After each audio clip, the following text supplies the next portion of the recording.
Na liquidação por arbitramento, então, a parte interessada apresenta para o juiz a sentença e mostra a necessidade de que um perito, uma pessoa com conhecimento técnico, arbitre o valor da condenação.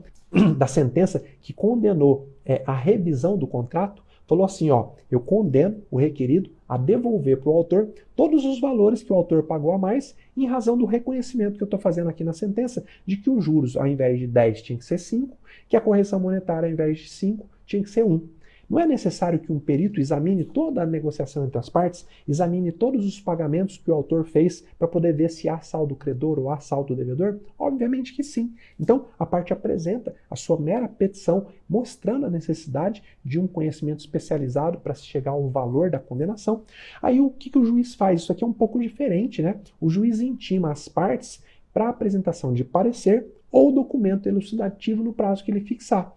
Mas como assim, professor? Se o autor apresentou já aquilo que ele entende, o juiz intima as partes, não é intima só o requerido? Não, aqui o juiz intima as partes, inclusive o próprio autor, ele já pode apresentar uma perícia extrajudicial. Às vezes ele contratou um assistente técnico que já fez o cálculo para ele e ele pode apresentar aquela sugestão do assistente técnico. Isso não quer dizer que a perícia dentro do processo não vai ter que ser feita. É uma perícia por arbitramento de um perito nomeado pelo juiz. Aí, o que acontece na sequência?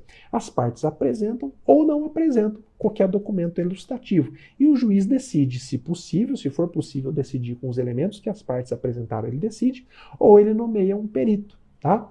E aí você pode estar perguntando, tá bom, o juiz nomeou um perito. O perito vai fazer o cálculo para a gente liquidar a sentença. Quem que adianta os honorários periciais? Quem que paga o perito? Porque você sabe, uma vez que o juiz nomeou um auxiliar da justiça, isso vai ter custo, geralmente não é um custo barato, tá? Bom, quem paga é geralmente quem pediu a liquidação, mas no final, quem suporta essa despesa é o devedor, tá? Aquela pessoa que efetivamente se chegar à conclusão de que é o devedor. Então, se o credor entrou com o pedido de liquidação, o devedor não falou nada, o juiz nomeia um perito, o autor tem que ir lá adiantar o valor dos honorários periciais. E aí liquida-se a sentença. Essa despesa que se foi necessária para a liquidação entra no cálculo lá no cumprimento de sentença. Tá? Vai acrescer naquele valor que se vai buscar para penhorar patrimônio do devedor e etc. E eu sei que você deve estar falando, mas professor, é injusto, porque o autor tem que pagar as despesas do perito para nem saber se lá na frente vai conseguir encontrar patrimônio do devedor. É assim, infelizmente é assim que está previsto na lei. Não tem como o juiz obrigar o devedor, não tem como o juiz pegar à força o devedor, ir lá e obrigar ele a pagar as despesas do perito de liquidação. Pelo menos não é assim que funciona na nossa legislação.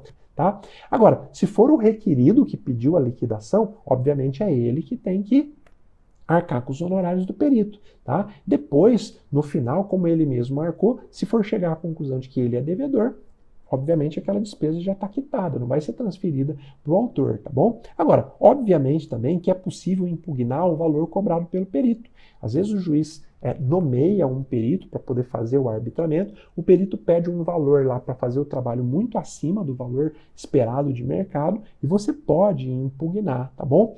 Como que eu sei como que tudo acontece no que diz respeito à perícia?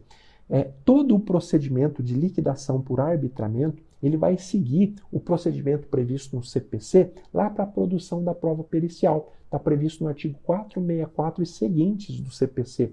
Quando o juiz nomeia um perito, as partes podem impugnar esse perito, podem apresentar quesitos, podem nomear assistente técnico, tudo da forma como está previsto aqui no artigo 464 e seguintes do Código de Processo Civil, que fala da produção da prova pericial. O arbitramento feito pelo perito nada mais é do que uma prova pericial, uma prova feita por quem detém um conhecimento técnico. Às vezes é um conhecimento em contabilidade, às vezes é um conhecimento em matemática financeira, seja o que for, tá? Então, o juiz decide, se for possível decidir com os elementos que as partes trouxeram, se não for possível, ele nomeia um perito.